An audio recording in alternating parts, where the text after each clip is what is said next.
Saudara, kita beralih ke yang lagi jadi headline di mana-mana. Harvey Muiz, suami artis Sandra Dewi, ditetapkan sebagai tersangka kasus korupsi timah. Cuma berselang 1 hari dengan penangkapan Crazy Rich Pantai Indah Kapuk, Helena Lim. Sejauh ini sudah ada total 16 tersangka. Gimana selengkapnya kasus korupsi timah berjamaah ini? Kita diskusi. Headline di mana-mana, Harvey Muiz, suami dari artis Sandra Dewi yang ditetapkan sebagai tersangka kasus dugaan korupsi timah. Cuma beda 1 hari dengan penetapan tersangka dari Crazy Rich Pantai Indah Kapuk, Helena Lim. Kasus ini total sudah menyeret 16 tersangka.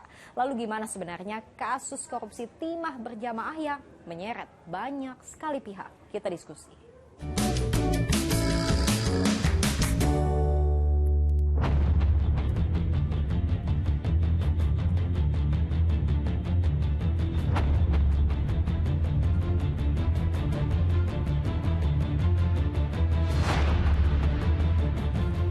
Mengenakan rompi merah muda khas tahanan Kejaksaan Agung, Harvey Muiz keluar dari gedung Kejaksaan pada Rabu malam.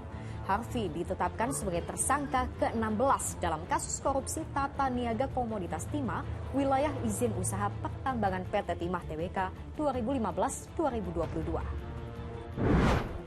Apa perannya? Pengusaha sekaligus suami dari artis Sandra Dewi itu diduga menjadi perpanjangan tangan dari PT Refine Bangkatin untuk mengakomodir kegiatan pertambangan liar. Tersangka HM ini menghubungi Direktur Utama PT Timah, yaitu Saudara MRPT atau Saudara RS alias Saudara RS, dalam rangka untuk mengakomodir kegiatan pertambangan liar di wilayah IUP PT Timah. Setelah dilakukan beberapa kali pertemuan, akhirnya disepakati bahwa kegiatan akomodir pertambangan liar tersebut akhirnya di-cover dengan kegiatan sewa menyewa peralatan processing peleburan timah. Penetapan ini mengejutkan publik karena hanya beda 1 hari dengan penetapan tersangka sebelumnya, yaitu Crazy Rich Pantai Indah Kapuk, Helena Lim. Dari hasil penggeledahan, Kejaksaan Agung menyita uang 10 miliar rupiah. Belum lagi dengan temuan 2 juta dolar Singapura, setara dengan 23,3 miliar rupiah. Lantas apa peran Helena Lim yang seringkali flexing soal kehidupan mewah bergelimang harta di media sosial? Tersangka selaku manajer PT Kuadran Solusi Engineering diduga memberikan sarana dan fasilitas kepada para pemilik smelter untuk peleburan timah ilegal dengan dalih menyalurkan dana CSR. Tanggapannya dong, Bu. Aduh, nggak tahu nih, tapi nggak tahu. Secara garis besar, kasus korupsi ini adalah soal pengelolaan lahan PT Timah Tbk dengan pihak swasta yang dilakukan secara ilegal. Kasus korupsi timah ini sudah bergulir berbulan-bulan lamanya. Di akhir 2023, Kejagung menggeledah 7 perusahaan serta 3 rumah bos pengusaha timah di Bangka Belitung. Hasil sitaannya, wow, 65 keping emas logam mulia dengan total mencapai 1.000 gram. Uang tunai 76 miliar rupiah, 1.500.000 dolar Amerika Serikat, serta 411.000 dolar Singapura. Totalnya mencapai ratusan miliar rupiah.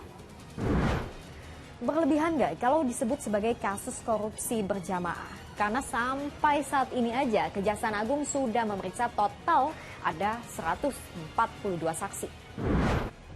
1 tersangka ditetapkan di bulan Januari, 12 tersangka di bulan Februari, dan 3 tersangka di bulan Maret. Total ada 16 tersangka. Kerugiannya diklaim mencapai 271 triliun rupiah. Angka ini merupakan kerugian yang harus ditanggung negara akibat kerusakan lingkungan imbas penambangan ilegal. Bekas area tambang yang seharusnya dipulihkan ternyata sama sekali tidak dipulihkan dan ditinggalkan begitu saja sehingga meninggalkan lubang yang begitu besar. Padahal jika tidak direklamasi, lubang bekas tambang mengandung logam berat dan bahan beracun berbahaya sehingga bisa membahayakan masyarakat. Selain dampak kerusakan lingkungan, imbasnya pun meluas kemana-mana. Ini dia situasi di smelter Refine Bangkatin di kawasan industri Jelitik, Sungai Liat, Provinsi Bangka Belitung. Anda bisa melihat suasana sepi, tidak ada aktivitas pekerja. Sejak direksinya ditetapkan sebagai tersangka, perusahaan ini tidak lagi beroperasi. Dari sejumlah smelter yang stop beroperasi, kini ada ratusan karyawan yang dirumahkan bahkan terancam PHK. Kemungkinan tersangka bertambah bisa jadi. Apapun itu, semoga pengusutannya tidak tebang pilih. Menurut kamu gimana? Lanjut diskusi di kolom komentar.